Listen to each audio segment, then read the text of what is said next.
Hello, YouTube. Yesterday, I became the proud owner of a new toy.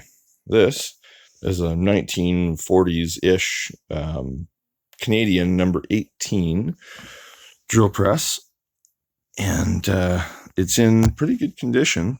Bearings don't sound too bad. Motor might need some new ones. Sounds a little gravelly, but it's all intact, although it's had a bit of a hard life, as we can see from some of the damage and some of the apprentice marks.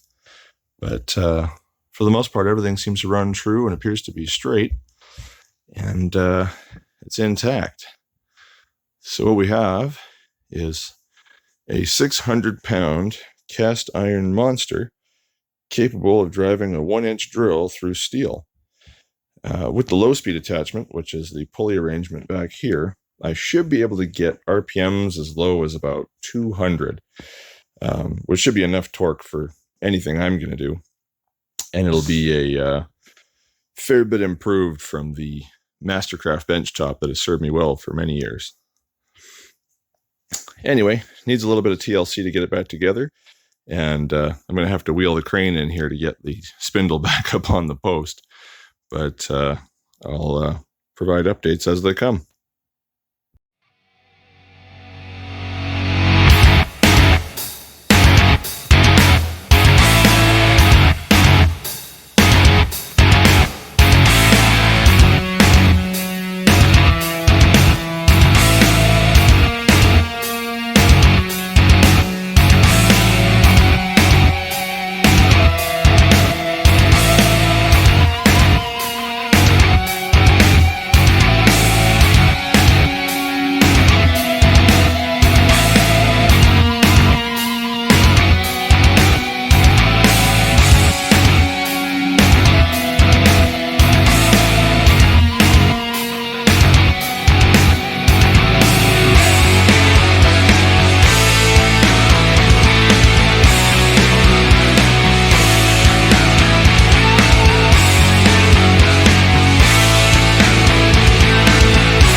So I got the cord repaired, and I got the table reinstalled. I got the motor on, the low-speed attachment, and repaired the wiring, corrected the broken ground we had going on here.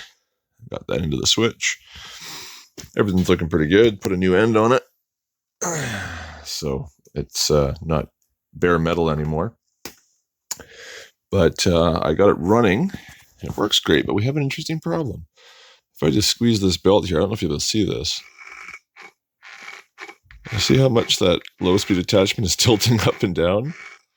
So I think what we need is some gussets from here to kill the flex. And I think I can just plasma cut something out, weld it in there, and that'll be good enough. I think this is aftermarket. The original ones in the diagrams I saw, they had kind of a rounded gusset here that took up a lot of that flex. And that flex is probably also why this corner's missing, which maybe if I get my iron casting stuff going, I'll be able to actually cast a replacement corner and braze that on. But that'll be a project for the future. For now, I'm going to dismantle this again, and I'll probably just stick the motor down here on the table and take it apart. I'll fix up that low-speed attachment, and then I'm going to see if I can get these pins out, because these slider pins here are bent. I think somebody maybe picked this up with a crane or something, like slung it over here and picked up the whole thing, which is crazy because it's 600 pounds on those little pins. And they're actually bent on both sides here. Now, I believe that it's just a roll pin or a tapered pin that goes in through the bottom right here, right there, and comes up through the top here. But it's been painted over. But I suspect that's probably a hole there that the pin can come out of. So we'll get this apart, we'll explore it, and then I'll see about reinforcing that low-speed attachment, and then see if we can get those pins out.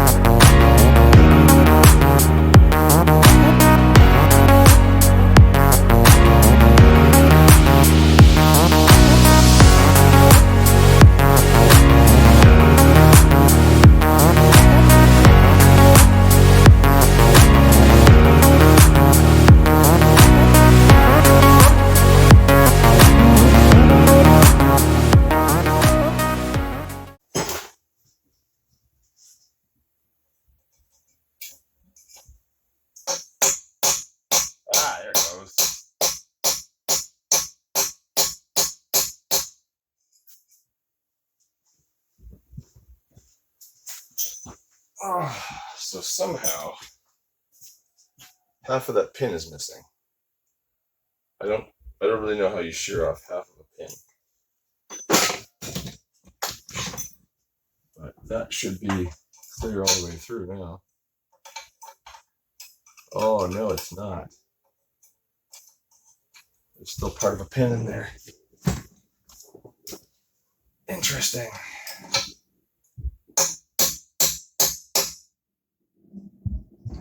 Don't want to break the casting. Let's switch that out. We'll go back to the screw.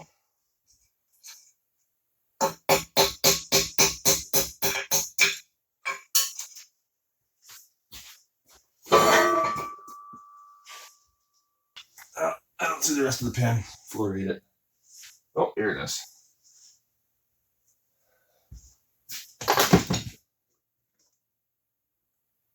I don't understand how that sheared, but it was kind of working like a wedge, pushing against itself, which I think is why it was jamming in the bore. But we should be able to get this plate off of here now.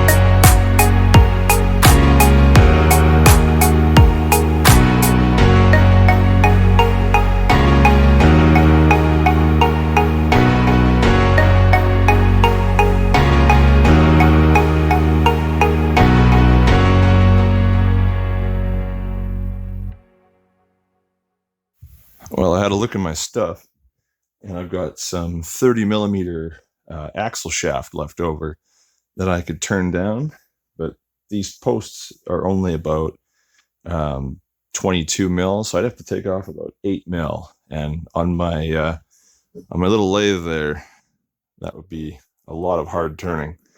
So I think what we'll do is we'll try and straighten it in the press here and see if we can get them into a reasonable shape.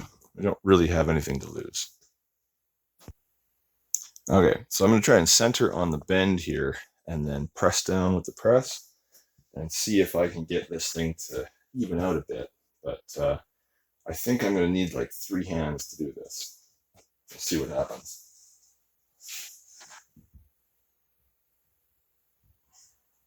I should raise this up a bit, actually.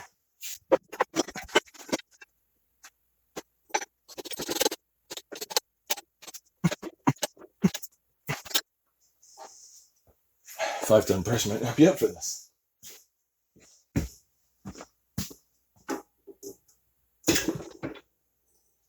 See if I did anything.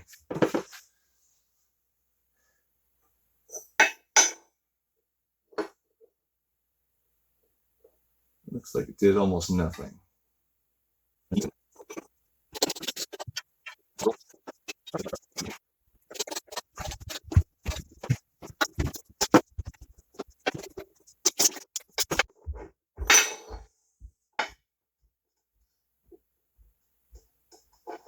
Yeah, that's almost got it. I think if I get a little bit more squish on it, I can take care of that. But I gotta take care of this nasty burr on here. Man, the brutality of it all.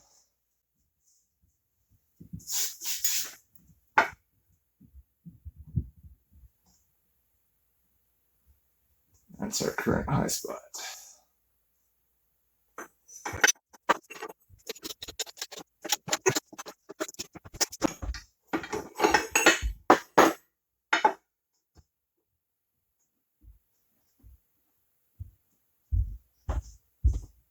The high spot there. So what do you do when you don't have enough press? You get more press.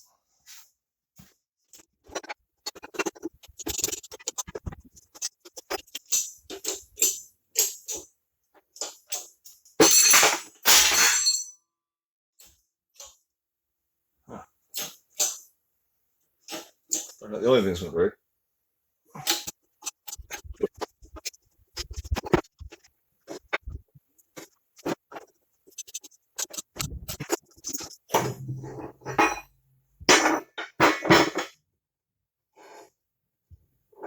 All right, that looks a lot less like a banana now. Much better than it did. Let's see if it fits in the drill. Yeah, those fit pretty good. Now it's just a matter of reassembling it. I'll have to find a new pin for the other side of the plate. All right, so I found some stock we can use in my scrap, and this part here is about 186 thousandths or so, and this 250. So we're going to turn this down and then see if we can't make a pin. And I got lots of stock, so I can afford to screw this up a couple of times, which is always good.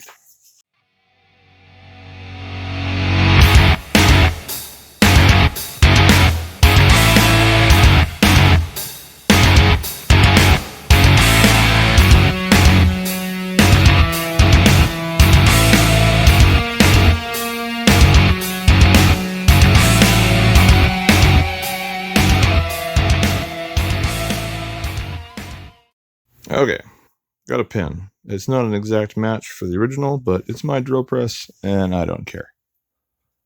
That's just going to go in there like that, and that'll hold it in place. Beautiful. Alright, so here's what I've done to reinforce the low speed attachment. I've just put in these cross braces here to make this a bit more rigid. So I noticed it was flexing like right about here in the corner before when we had it attached. So I think having it triangular like this should make it a lot more rigid.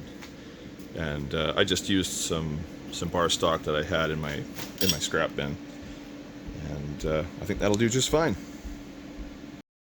All right, I've got the drill press reassembled again with the bracketed low speed attachment in place. I've got the belt tensioned, everything's ready to go. I'm going to do a speed test and see how slow this turns on the lowest speed.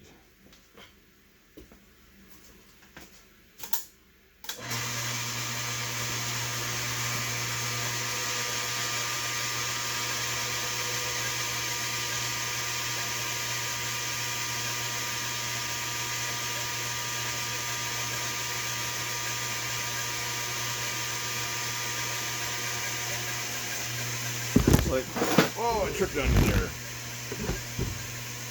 It's like about 92 RPM. That's pretty good. I'm gonna try the highest speed now.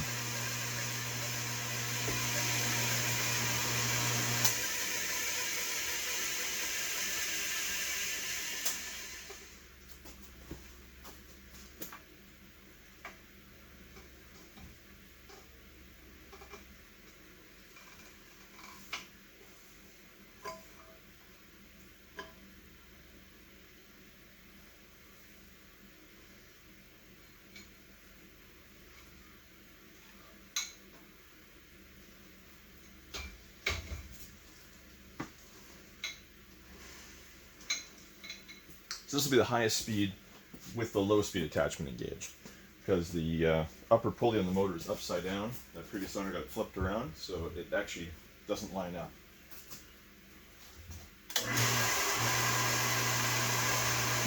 I don't think that switch is in great shape.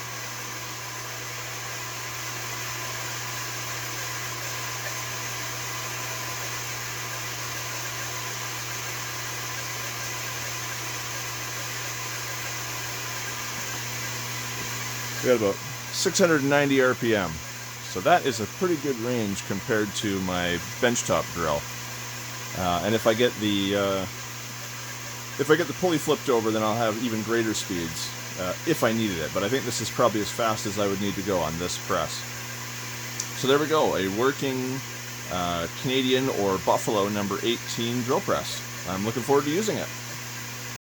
There is one thing of note left to do with this drill press. The original chuck was just this little 1/2-inch Jacobs chuck that was in there with this questionable welding job on it. And the inside of the spindle, you can actually feel a little burr in there. So I think what I'm going to do is grab a hand reamer, just a cheap set of hand reamers, and clean that up. Because that's a Morse Taper 3 in there. And I'd like to be able to use my other Jacob's chucks, but I don't want to screw up the Morse taper because I use those on my lathe and my mill as well. It'll be pretty nice having 3 machines that share the same tooling. Here's why I want to use my other Jacob's chuck. Check out the run out on that. The spindle is running incredibly true, but the Jacob's chuck is just all over the place. That is just going to be no good.